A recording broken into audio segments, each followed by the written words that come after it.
Ma'am आप अपने बारे में बताइए। मेरे बारे में नाम मधुपंत और काम है बच्चों के लिए लिखना, बच्चों के लिए सोचना, बच्चों की चिंता करना। तो मेरा जो मधुपंत का पंथ है वो बच्चा है। तो मैम आप बच्चों के लिए किस तरीके की चीज़ें लिखते हैं? मैं बच्चों के लिए मुख्यतया कहानियाँ, कविताएं बहुत मुझे पसंद है लिखना, और उनमें वैज्ञानिकता कहीं ना कहीं से छिपी हो। विज्ञान के जो अनचिन्हे रास्ते हैं, उन रास्तों पर चलने की प्रेरणा देने की कोशिश करती हूँ, और उनको उत्सुकता जगाने की कोशिश करती हूँ, उनको मनोरंजन देने की कोशिश करती हूँ। मतलब कोई भी चीज़ जो है हास्य और मनोरंजन से अलग हो ही नहीं सकता अगर कोई भी रचना की जाए बच्चों के लिए, क्योंकि बच्चा स्वभाव से बहुत ज़्यादा मनोरंजन प्रिय है। तो इसलिए उसकी रचनाओं में, उसकी कहानियों में, उसकी कविताओं में जब तक मनोरंजन और हास्य नहीं हो, रोचकता नहीं हो, उसमें नयापन नहीं हो, अभिनव नहीं हो, उसकी जो दृष्टि होने की, जो दृष्टि को अभिनव करने की जो संभावनाएं है वो नहीं हो, तब तक बच्चे का साहित्य जो है वो अधूरा रहता है। मैम आज हम जैसे देख रहे हैं स्कूलों में इतना ज़्यादा सिलेबस होता है कि बच्चे इतने प्रेशराइज हो जाते हैं, तो उनको बाहर की किताबें पढ़ने का, अपने सिलेबस से अलग हटकर पढ़ने का मौका नहीं मिल पाता है। तो ऐसे स्थिति से लड़ने के लिए या उसे आगे बच्चे ना फंसे उसमें, उसके लिए आप क्या करते हैं?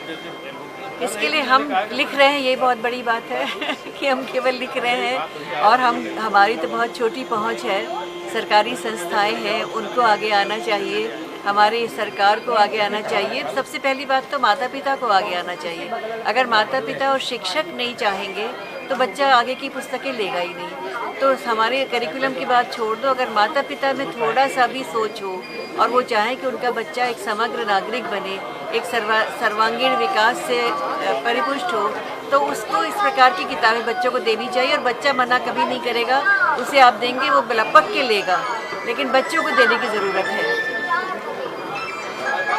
मैम जो किताबें आप लिख रहे हैं वो किस भाषा में होती हैं अधिकतर? अधिकतर हिंदी में है, मातृभाषा। तो मैम आपको कभी हिंदी और इंग्लिश का तो नहीं देखना पड़ा, क्योंकि बच्चे आज के समय में जो प्राइवेट स्कूल हैं, मतलब ज़्यादातर बच्चे होते हैं जो इंग्लिश की चीज़ें पढ़ना पसंद करते हैं, तो आपको ऐसा कभी तो नहीं देखना पड़ा कि हिंदी की बच्चे कम पढ़ रहे हैं किताबें? ज़रूर ऐसा होता है, हिंदी की कम पढ़ते हैं, लेकिन हम चाहते हैं कि रुचि जागे, और हम एक मिशन की तरह इस काम को कर रहे हैं, तो इस काम के लिए लगे रहते हैं। देख लो बेटा किसका, सुन लो। तो आप इसके लिए क्या करते हैं मैम कि बच्चे ज़्यादा से ज़्यादा हिंदी की किताबें पढ़ें? नहीं, मैं बता रही, मैं एक एकल व्यक्तित्व होकर सिर्फ लिख सकती हूँ, लोगों में प्रचार कर सकती हूँ, जो मिलते हैं उन तक अपनी बात पहुँचा सकती हूँ, बच्चों की कार्यशालाएँ करती हूँ, उन कार्यशालाओं के माध्यम से बच्चों की रुचि जागृत करने की कोशिश करती हूँ। पर मेरे बड़े छोटे प्रयास होते हैं, ये प्रयास तो बहुत सामूहिक रूप में और बड़े स्तर पर करे जाएंगे, क्योंकि एक तरफ हम कहते हैं हिंदी को हम एक राष्ट्रभाषा बनाएं, और दूसरी तरफ हम उस हिंदी को हेय बना देते हैं। तो ये जो ऊपर से जो एक सोच आ रही है ना, उस सोच में बदलाव की ज़रूरत है। थैंक यू मैम बालगुरु से बात करने के लिए।